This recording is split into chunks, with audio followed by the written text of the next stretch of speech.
কদিন ধরে বৃষ্টি হচ্ছে, তাই ভেবেছি আজকে সিঙ্গারা বানাবো। যেই ভাবা সেই কাজ। হ্যালো এভরিওয়ান, আসসালামু আলাইকুম। আজকে আমি বানিয়ে দেখাবো আলু সিঙ্গারা। এটাই আমার প্রথম বানানো, জানি না কেমন হবে, তারপরে সবার সাথে শেয়ার করলাম। সবাই ভিডিওটি ভালো লাগলে দেখবেন। সিঙ্গারা বানানোর জন্য প্রথমেই আমি এখানে 1.5 কাপ ময়দা নিয়েছি। 1.5 কাপ ময়দায় কিন্তু অনেকগুলাই সিঙ্গারা হয়। আমার 1.5 কাপ ময়দায় প্রায় 25টার মতো সিঙ্গারা হয়েছে। এখন দিয়ে দিলাম পরিমাণ মতো লবণ, 1.5 টেবিল চামচ কালো জিরা, 2 টেবিল চামচ তেল। সমস্ত শুকনো উপকরণগুলা ভালো মতো মেখে নেব, যাতে তেলের সাথে এবং ময়দার সাথে খুব ভালো মতো মিক্সড হয়ে যায়। এরপর অল্প অল্প করে পানি দিয়ে একটা সফট ডো তৈরি করে নেব। এরপর এটাকে এক সাইডে রেখে আমি আলুর পুরটা তৈরি করে নেব। দেখতেই পাচ্ছেন কতটা সফট হয়েছে। এটা রেখে দিলে আরেকটু সফট হবে, তাতে বানাতে সুবিধা হবে। এখন প্যানে তেল দিয়ে দিচ্ছি। দিয়ে দিলাম প্রায় 1.5 কাপের মতো পেঁয়াজ।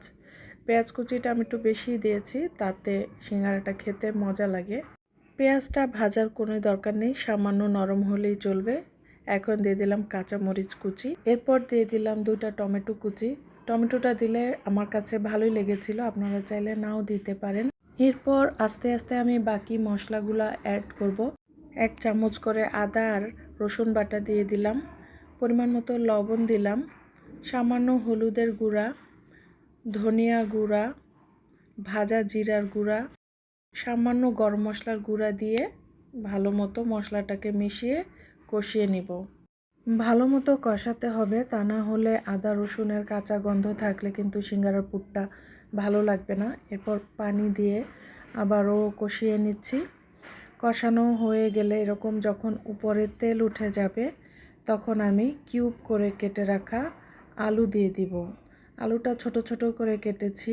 সেম প্রসেসে আপনারা মাংস অথবা কলিজার সিঙ্গারার পুরো রান্না করে নিতে পারেন। এরপরে পরিমাণ মতো পানি দিয়ে এটাকে ভালো মতো রান্না করে নেব, একেবারে পানি শুকিয়ে আসার আগ পর্যন্ত। আর এই ফাঁকে আলুটাও সেদ্ধ হয়ে যাবে। এখন দিয়ে দিলাম চিলি ফ্লেক্স আর ভেজে রাখা 5 ফোড়নের গুঁড়া। এটা দিলে সিঙ্গারার টেস্টটা খুব ভালো হয় আর খেতেও ভালো লাগে। এভাবে রান্না হয়ে গেল আমার আলুর পুর। এখন সিঙ্গারাটা বানিয়ে নিব। ময়দাটাকে আবারও একটুখানি মেখে ছোট ছোট করে লেচি কেটে নিব। এখানে একটা লেচিতে 2টা সিঙ্গারা হবে, সেই অনুযায়ী আমি কেটে নিচ্ছি। এখানে সিঙ্গারাটা বেশি বড় করব না, মিডিয়াম সাইজের হবে। এভাবে রুটি গোল করে বানিয়ে মাঝখান দিয়ে কেটে আমি 2 ভাগ করে নিব।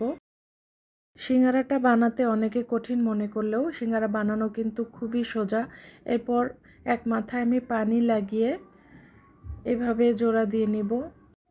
পানি লাগানোর কারণ হচ্ছে পানি দিলে এটা খুব ভালো মতো সিল হয়ে থাকে। এরপর আলুর পুরটা দিয়ে দিলাম আর চেপে চেপে 2টা মাথা একসাথে সিল করে নিলাম।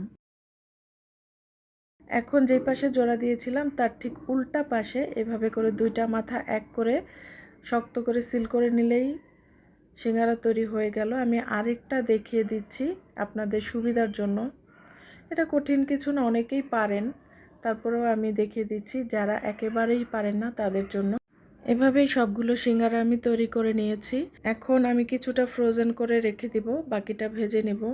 এরপর একেবারেই মিডিয়াম লো হিটে সবগুলো সিঙ্গারা ভেজে নেব। তেলটা কিন্তু কোনো রকমে গরম হওয়া যাবে না, নর্মাল একদম একটা আঙুল দিলে যাতে আপনি সহ্য করতে পারেন সেই রকম তেলেই সিঙ্গারাটা ভাজতে হবে।